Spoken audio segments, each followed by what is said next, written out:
Vous êtes-vous déjà senti petit, invisible ou incapable de changer votre réalité?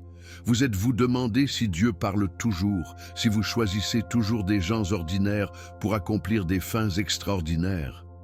Aujourd'hui, je veux révéler une histoire que très peu connaissent en profondeur, une vraie histoire écrite dans la Bible, qui a le pouvoir d'éveiller votre foi, de restaurer votre valeur et de vous rappeler que Dieu n'a pas fini avec vous. Déborah n'était pas une reine, elle n'était pas une guerrière, elle n'avait pas d'armée. Et pourtant, elle est devenue la femme qui a changé le sort d'une nation entière. Au milieu du chaos, de la peur et de l'abandon spirituel, elle entendit la voix de Dieu, se leva avec l'autorité divine et a amené Israël à une victoire impensable. Ce n'est pas seulement une histoire ancienne, c'est un message urgent pour votre vie aujourd'hui. Parce que comme Déborah a été appelée, vous pouvez également être choisi dès maintenant en secret par le ciel. Ce que vous allez découvrir dans cette vidéo peut transformer complètement votre point de vue sur votre appel, votre foi et votre objectif. Vous verrez comment Dieu agit lorsque tout semble perdu, comment il utilise l'improbable pour manifester leur gloire et comment une seule décision d'obéissance peut briser les générations d'oppression. Il y a des détails dans cette histoire que la plupart des gens n'ont jamais entendus. Saviez-vous qu'il y avait des tribus entières qui ignoraient l'appel de Dieu?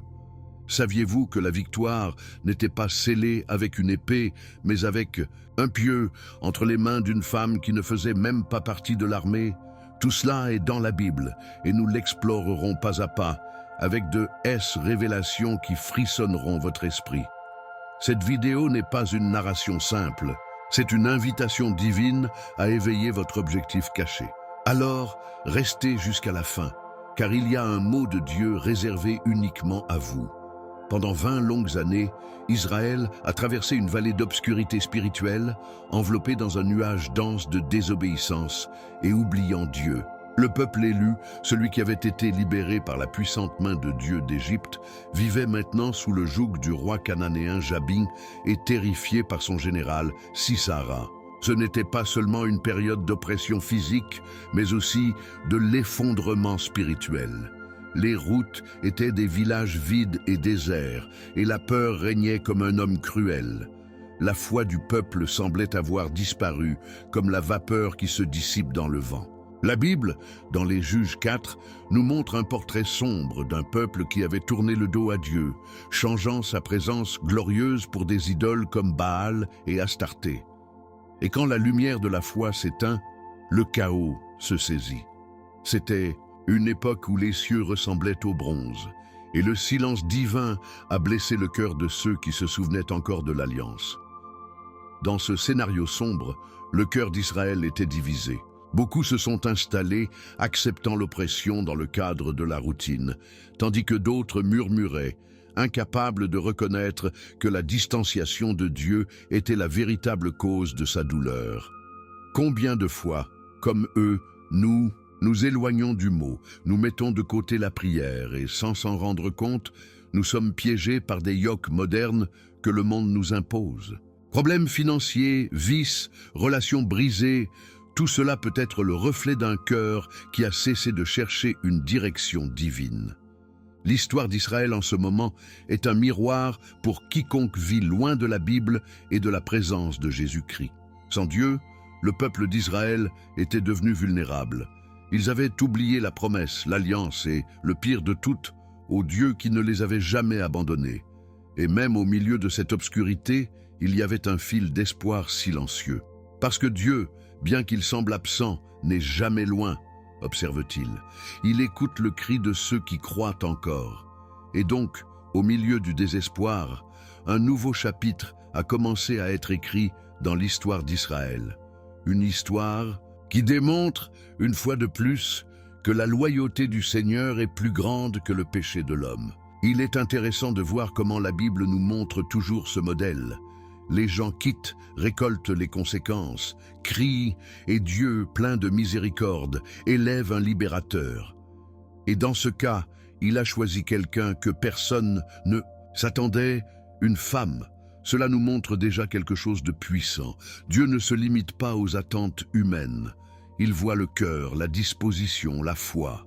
Imaginez vivre dans un pays où la peur vous empêche de marcher librement, où votre voix est réduite au silence et où vos enfants grandissent sans espoir. C'était le scénario dans lequel Israël vivait. La structure sociale était en ruine et pratiquement non existant spirituelle.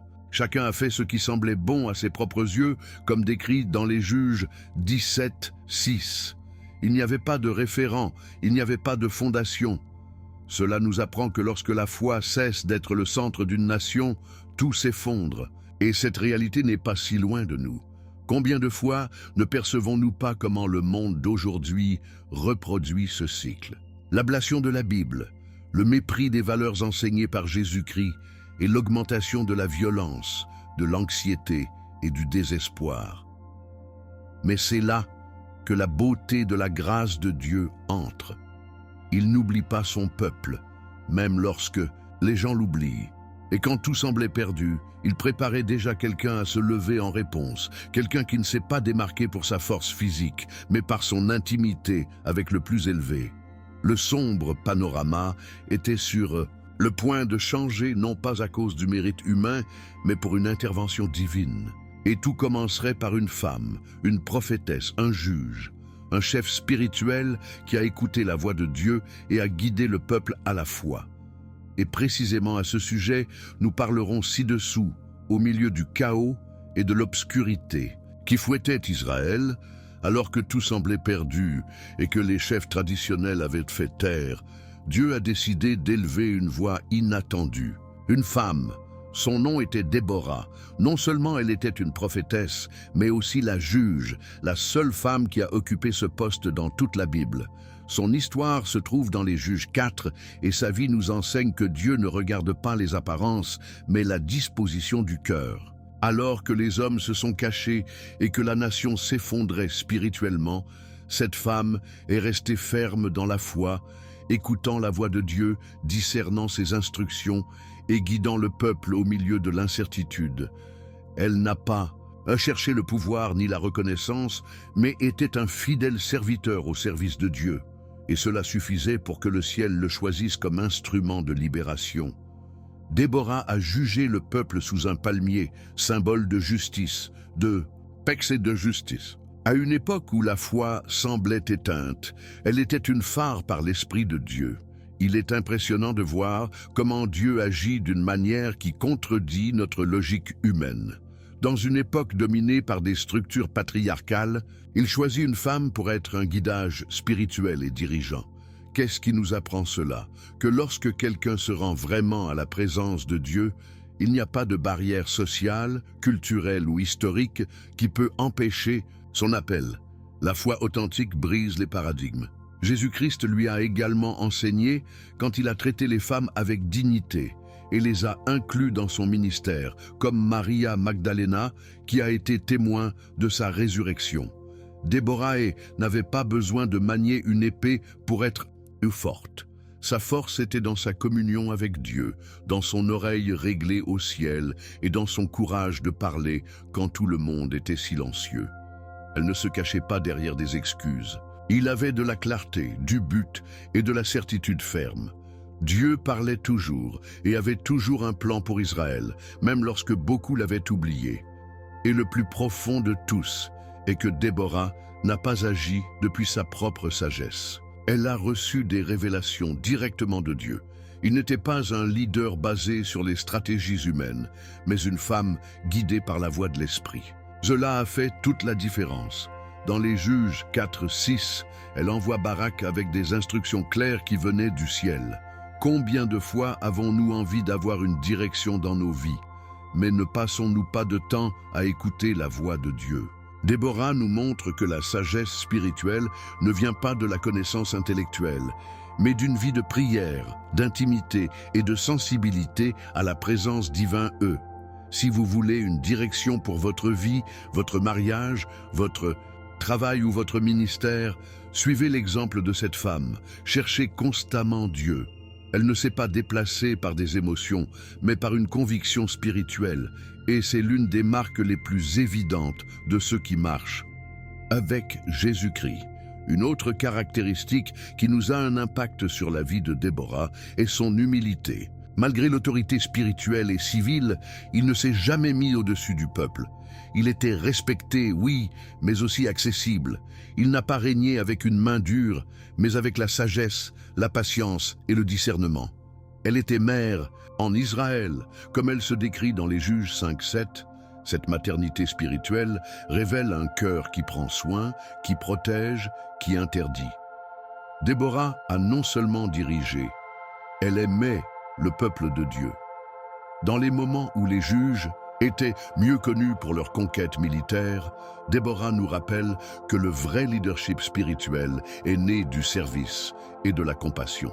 Beaucoup aspirent aujourd'hui à avoir un appel, mais peu sont prêts à vraiment aimer les gens que Dieu met sous leurs soins. Voulez-vous être utilisé par Dieu? Apprenez d'abord à aimer comme il aime. Et donc, tandis que le peuple vivait dans la peur et la désorientation, une femme célibataire, pleine de l'Esprit de Dieu, se leva comme un canal d'espoir. Elle ne s'attendait pas à ce que les circonstances changent. Elle était le changement. Lorsque la foi est vivante et active, elle déplace des montagnes, ouvre des routes et transforme les nations. La vie de Déborah est un appel à nous tous. Peu importe que vous soyez un homme ou une femme, jeune ou vieux, si vous avez une vraie relation avec Dieu, il peut vous utiliser d'une manière que vous n'en avez jamais imaginée. Et ce qui vient ensuite, c'est une autre preuve de cela, car son appel n'était pas en mots. Sa foi l'a promu pour agir, et la première étape a été d'invoquer un guerrier pour réaliser une mission céleste. Quand Dieu parle, elle ne laisse aucune place à la confusion. Et à travers Déborah, Dieu a prononcé un appel très clair. Le moment était venu agir. Le peuple d'Israël ne pouvait pas continuer dans la peur, ni vivre sous le joug de Jabin et la menace de Sisara. Par conséquent, dans les Juges 4-6, Déborah envoie Barak, un courageux de la tribu de Nephtali. Cette réunion n'était pas un accident, c'était un rendez-vous divin orchestré par le ciel. Déborah transmet un ordre précis. Allez, il rassemble 10 000 hommes et marche à Mount Tabor. La stratégie n'était pas humaine, c'était paradisiaque. Dieu lui-même avait donné à Sisara dans ses mains. Cependant, la réaction de Barak révèle quelque chose de très humain. La peur, l'insécurité, la dépendance. Il répond, « Si tu vas avec moi, j'y vais. Mais si tu ne pars pas, je n'irai pas. » C'est ici que l'histoire devient profondément révélatrice pour notre vie de foi. La réponse de Barak nous montre que même ceux appelés par Dieu peuvent ressentir la peur, et cela ne les disqualifie pas. Ce qui compte n'est pas de ressentir la peur, mais la façon dont nous réagissons lorsque l'appel divin arrive. Barak ne doutait pas de la puissance de Dieu, mais il avait besoin de la présence de quelqu'un pour marcher avec lui, pour lui rappeler qu'il n'était pas seul. Et n'est-ce pas ce que nous ressentons souvent? Nous savons que Dieu est avec nous, mais au milieu des défis, nous avons envie d'un signe visible, une entreprise qui nous renforce. Et Dieu, dans sa miséricorde infinie, a permis à Déborah de l'accompagner. Cela nous apprend que la communauté, le leadership spirituel et la couverture prophétique sont essentiels pour marcher dans la foi. Nous ne sommes pas appelés à marcher seuls. Jésus-Christ lui-même a envoyé ses disciples 2 par 2, car la foi est également renforcée en compagnie. La réponse de Déborah à Barak était ferme, mais aussi prophétique. « J'irai avec vous, mais la gloire ne sera pas la vôtre. Dieu donnera Sisara à une femme. » Juges 4, 9. Cette déclaration est puissante. Premièrement, parce qu'il réaffirme que la victoire ne dépend pas de qui l'exécute, mais de qui l'ordonne, Dieu. Deuxièmement, car il annonce que le triomphe sera une manifestation divine qui rompra les paradigmes sociaux. Une femme recevrait l'honneur de la victoire finale. Cette prophétie ne nuise pas à Barak, mais elle souligne que dans le royaume de Dieu, la gloire n'est pas pour les hommes, mais pour le dessein céleste. Plusieurs fois, nous aspirons à la reconnaissance, nous voulons que notre foi soit vue et applaudie, mais Dieu nous rappelle, la victoire est la vôtre. l'orgueil ne se déroule pas dans l'œuvre de l'esprit. Le vrai croyant sert, obéit et disparaît pour que la gloire vienne de Dieu. L'histoire de Barak nous laisse un autre enseignement clé. L'obéissance, même avec des doutes, vaut mieux que la paralysie. Malgré sa peur, il a accepté l'appel. Il a mobilisé 10 000 hommes et a marché selon la parole de Déborah. C'est la foi en action. Il y a ceux qui pensent que la foi est l'absence de doute, mais en réalité, la foi est d'avancer même lorsque le cœur tremble.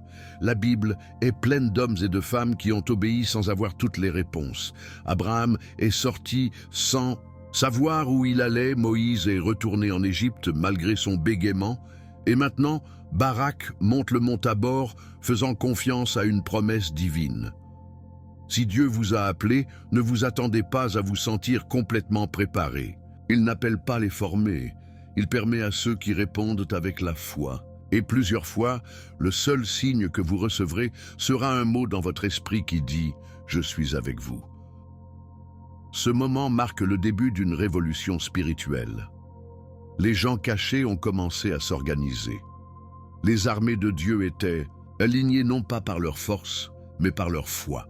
Barak devient un instrument d'une victoire déjà écrite dans le ciel. Et pendant qu'ils se préparent au combat, les anges sont déjà positionnés et Dieu lui-même déplace les pièces. Mais avant que les élévations d'épées et les voitures de guerre ne se produisent en action, nous verrons comment certaines tribus réagissent à l'appel et d'autres non. Parce que tous ceux qui n'entendent pas la voix de Dieu décidaient d'agir. Et c'est là que l'histoire prend une tournure inattendue, révélant le cœur de chaque tribu, la fidélité de certains et l'omission de beaucoup. La scène était prête.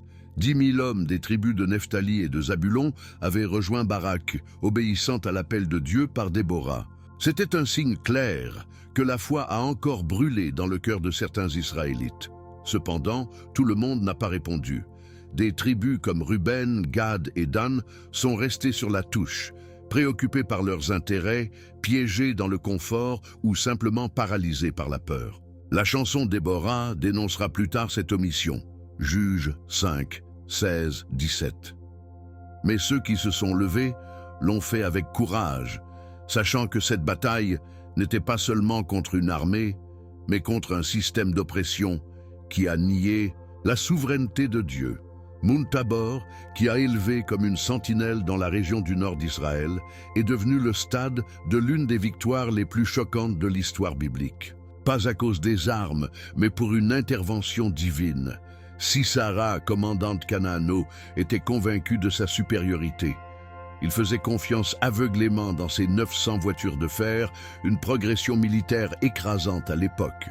C'était comme si la logique humaine donnait sa victoire. Comment les paysans sans armure pourraient-ils faire face à une machine aussi puissante? Mais Sisara n'avait pas l'essentiel, Dieu. Et quand Dieu combat une bataille, la logique s'effondre. Du sommet de la montagne, Déborah a prononcé un mot prophétique. « Levez-vous, parce que c'est le jour où le Seigneur a donné à Sisara entre vos mains. » Juges 4, 14.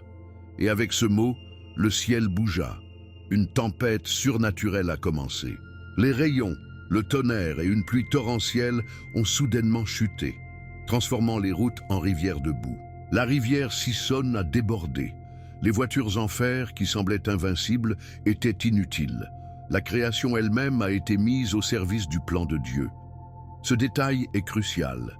Ce n'est pas la force d'Israël qui a déterminé la victoire, mais l'intervention du plus élevé. La Bible nous montre encore et encore que Dieu utilise les faibles pour embarrasser le fort, le fou du monde, pour confondre les sages. 1 Corinthiens 1, 27. Cette bataille sur le mont Tabor n'était pas seulement une confrontation militaire, mais une déclaration spirituelle. Dieu est avec ceux qui lui font confiance, et il n'y a pas de technologie, de système ou de pouvoir humain qui peut résister à sa volonté. Les voitures coincées symbolisent tout ce que le monde considère invincible, mais tombe à la foi active. Jésus-Christ a enseigné que si nous avons la foi de la taille d'un grain de moutarde, nous pouvons déplacer les montagnes. Ici, la montagne n'a pas bougé, mais le ciel. Et cela était suffisant pour changer le cours d'une nation entière. le peuple d'Israël est descendu de la montagne et s'est lancé contre l'ennemi avec une ferveur qui ne venait pas seulement du courage humain, mais de la certitude que Dieu avait déjà donné la victoire. Et c'est quelque chose dont vous devez également vous souvenir. Ne vous battez pas pour voir si vous gagnez.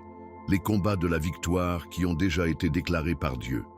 Chaque fois que vous faites face à une lutte avec la prière, avec la parole, avec la foi active, vous imitez ces hommes qui descendaient du Tabor, sachant que le Seigneur était devant eux. Des soldats cananéens, confiants dans leur voiture, ont été pris par surprise, piégés, désorganisés et vaincus. La Bible ne raconte pas chaque mouvement de bataille en détail, car le point n'est pas de mettre en évidence la stratégie, mais le miracle. La gloire vient du Seigneur, et seulement de lui. Combien de fois avez-vous été dans des situations où tout semblait perdu, mais soudain quelque chose de surnaturel a tout changé? Ce n'est pas un accident, c'est Dieu qui intervient comme dans le Tabor. Et donc, ce qui a commencé comme un acte d'obéissance s'est terminé comme un acte de culte. Les soldats ont non seulement vaincu, ils ont été témoins de la puissance de Dieu en action. Ce qui était une montagne est devenu un autel, et ce qui semblait être une guerre impossible est devenu un témoignage éternel. Cependant, bien que la bataille principale ait été gagnée, l'histoire ne se termine pas ici. Sisera, le commandant de l'armée ennemie, a réussi à s'échapper à pied au milieu du chaos. Il semblait qu'il y avait encore un peu à sa place. Mais Dieu avait déjà préparé le prochain mouvement, utilisant quelqu'un inattendu. Parce que lorsqu'il détermine une victoire complète, il ne laisse aucune extrémité lâche. Et dans la partie suivante, nous assisterons à la façon dont une femme sans épée, mais avec discernement et valeur, deviendra l'instrument final du procès divin. Alors que l'armée d'Israël a célébré la victoire sur le champ de bataille, Sisera, le puissant commandant qui se sentait terrestre pendant des années, s'est enfui désespérément. Son image, si redoutée, était maintenant celle d'un seul homme, désarmé, boueux et humilié. Ce qui semblait impossible s'était produit. Le général des voitures en fer avait été vaincu par la main de Dieu. Et dans son évasion, Sisera trouve refuge dans un endroit inattendu, le magasin de Jaël, la femme d'Héber El-Tchénéo, un groupe neutre dans le conflit. Cette scène est cruciale. Jaël n'était pas un guerrier, il n'avait pas d'armée et il n'était pas profané comme Déborah, mais il avait quelque chose de beaucoup plus important, le discernement spirituel. Elle a compris que cet homme, bien qu'elle ait demandé une oppose, représentait l'oppression des années et l'affront direct contre le peuple de Dieu. Et ici, nous apprenons quelque chose de vital. Il y a des moments dans la vie où vous ne pouvez pas être neutre face au mal, où vous y faites face avec la foi, où vous finissez par donner à l'ennemi. Jaël reçoit Sisera d'hospitalité après les coutumes de l'époque.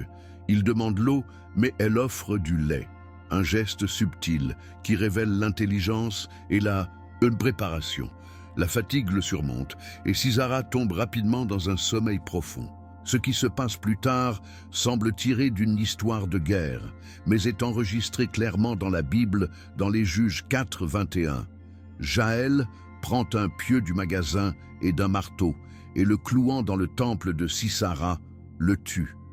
Cet acte n'est pas une violence libre, c'est l'exécution d'une justice divine. Dieu avait prophétisé, par le biais de Déborah, que la gloire de la victoire serait donnée à une femme. Et ici, est pleinement accomplie. Cette scène, bien que choquante, nous apprend que lorsque Dieu a un but, il utilisera même le peu susceptible de le réaliser. Et quand nous disons « peu probable », nous parlons de quelqu'un sans titre militaire, sans expérience au combat, mais avec courage et fidélité au plan divin. Le geste de Jaël nous enseigne que nous n'avons pas besoin de grandes plateformes pour être des instruments de Dieu. Parfois, notre magasin, notre espace quotidien peut être l'endroit où Dieu veut exécuter son plan. Combien de fois avons-nous sous-estimé notre environnement, pensant que seuls des pulpites ou des lieux publics pouvons nous servir le royaume? Jaël ne s'attendait pas à être sur le champ de bataille. Elle a compris que l'occasion de faire, la justice divine était devant elle, dans sa propre maison, et il a agi. Aujourd'hui, beaucoup font face à des Sisara spirituels, oppression, traumatisme, dépendance, ennemis silencieux. Et tout comme Jaël, vous pouvez également vous lever, discerner et agir fermement, guidé par la parole et la prière. La Bible nous rappelle dans Santiago 4, 7, « Résistez au diable et vous fuira ». C'est exactement ce que Jaël a fait. Il n'a pas négocié avec l'ennemi, il l'a confronté à la foi. La scène contient également une leçon sur l'obéissance prophétique. Déborah avait parlé que la victoire serait d'une femme. Cela semblait peu probable lorsque Barak a marché avec 10 000 hommes, mais Dieu avait déjà tout aligné. La précision de ses plans est parfaite. Rien n'échappe à votre contrôle. Jaël n'a pas écouté la prophétie, mais elle faisait partie de son accomplissement. Cela montre que lorsque nous vivons sensibles à l'esprit, nous pouvons faire partie de promesses plus importantes que nous.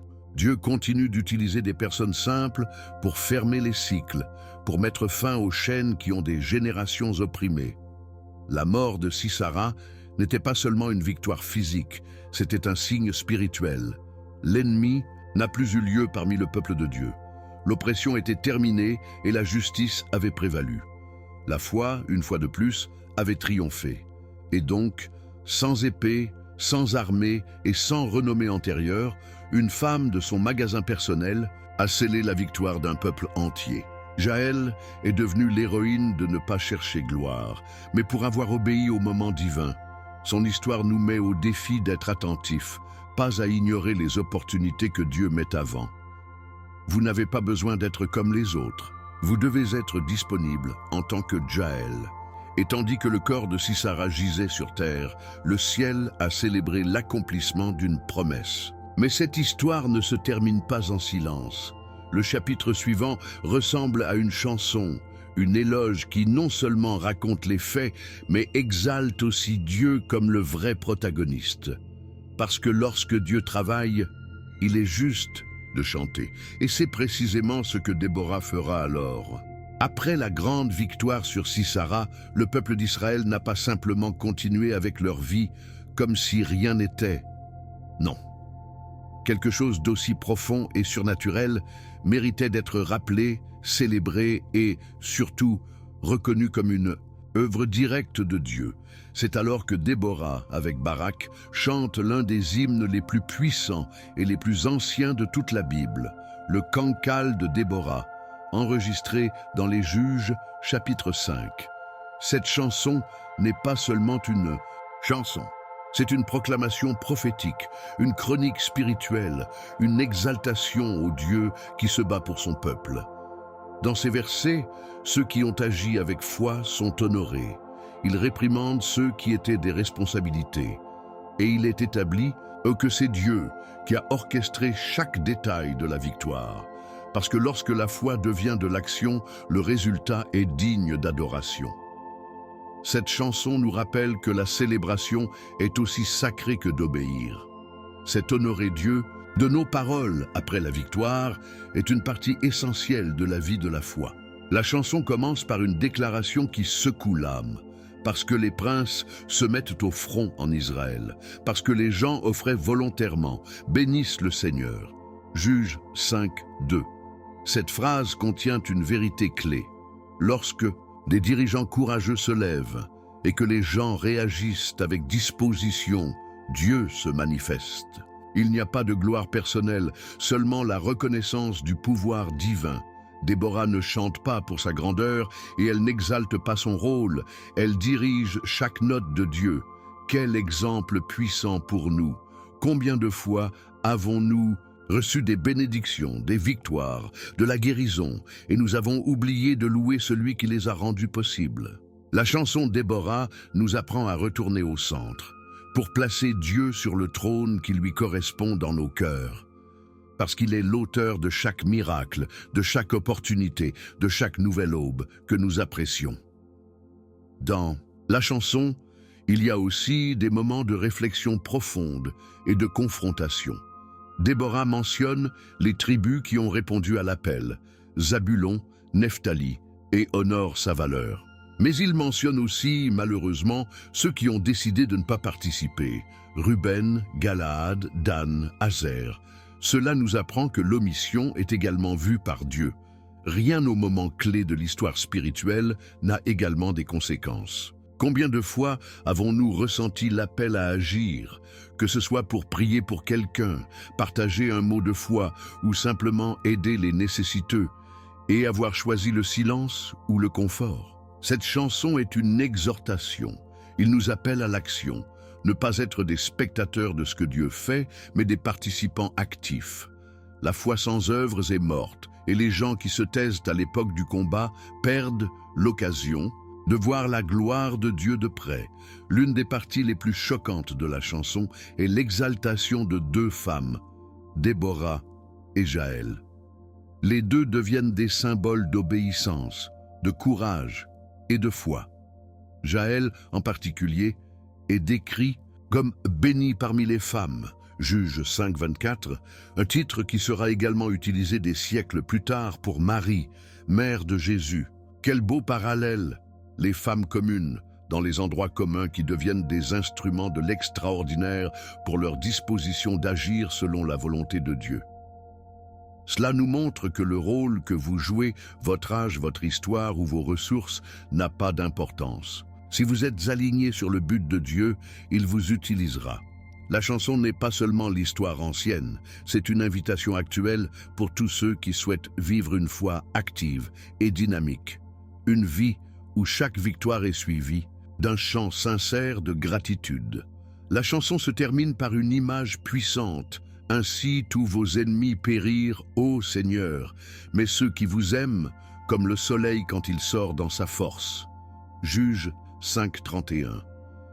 Ici, la chanson devient la prière. Il demande que les ennemis de Dieu soient vaincus, mais déclare également que ceux qui l'aiment brillent fortement, comme le soleil levant.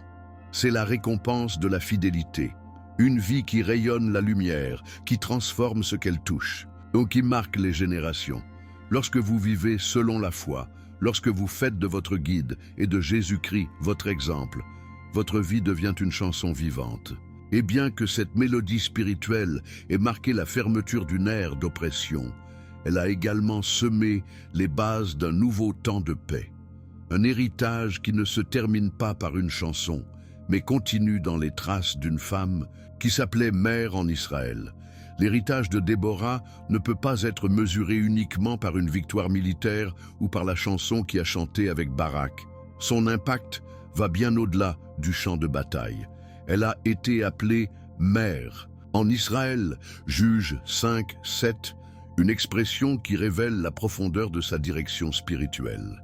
Être mère implique de prendre soin, nourrissant, de protection et de guidage.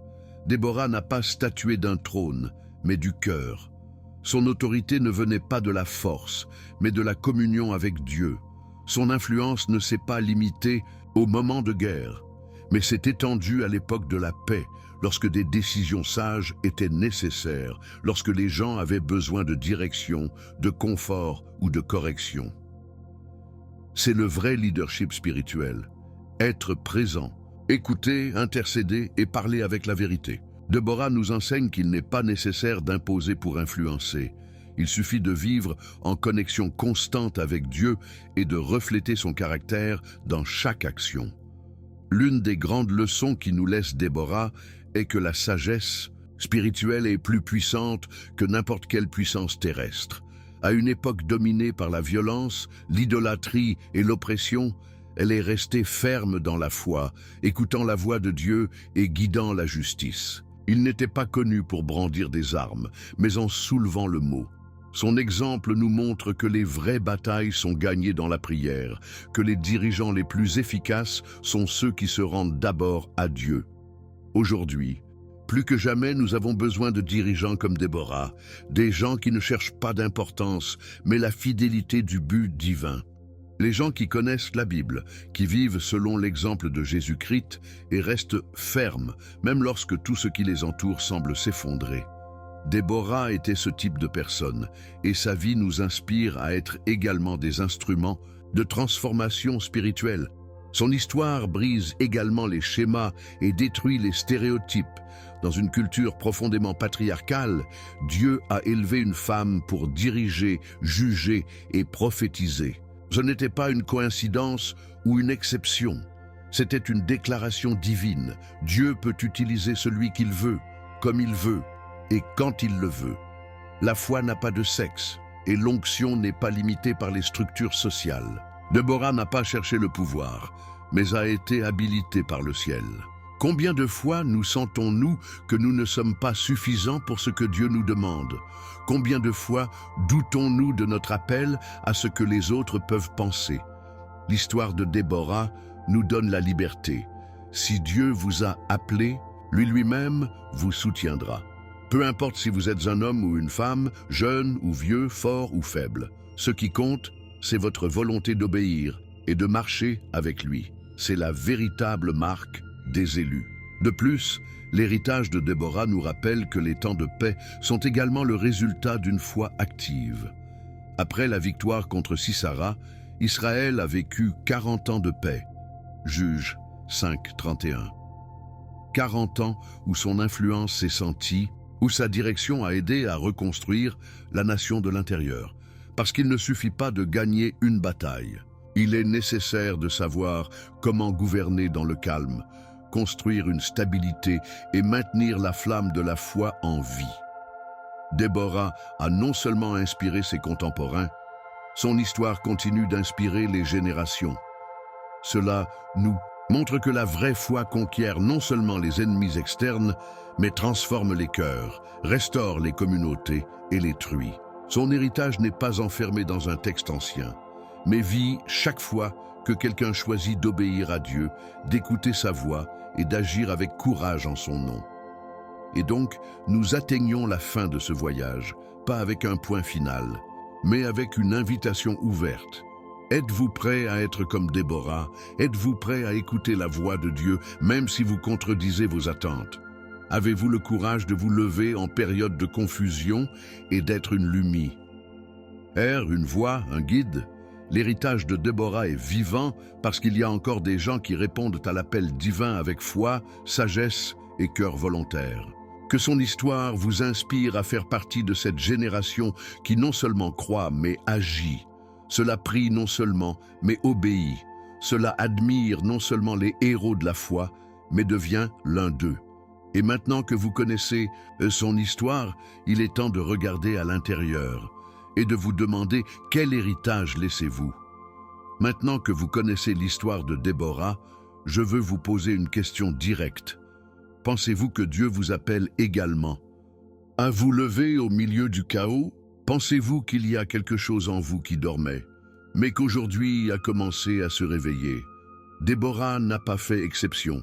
C'était un exemple.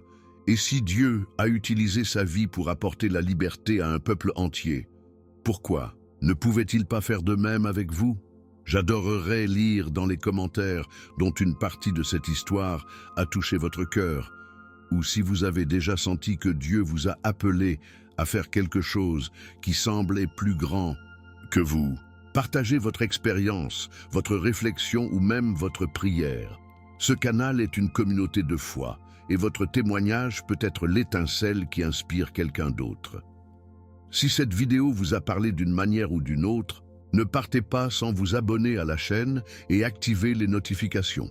C'est la clé pour ne pas manquer le contenu suivant qui est conçu pour approfondir la Bible et renforcer votre foi en Jésus-Christ. Ici, nous racontons non seulement des histoires, ici nous révélons des buts, ouvrons les yeux spirituels et guidons des vies vers le centre de la volonté de Dieu. Et si vous voulez continuer à apprendre, je vous recommande de cliquer sur la prochaine vidéo qui apparaîtra sur votre écran. Je vous assure que cela portera votre compréhension biblique à un nouveau niveau. Merci d'être ici. Rendez-vous dans la prochaine vidéo. Un gros câlin de votre frère dans la foi, Marco.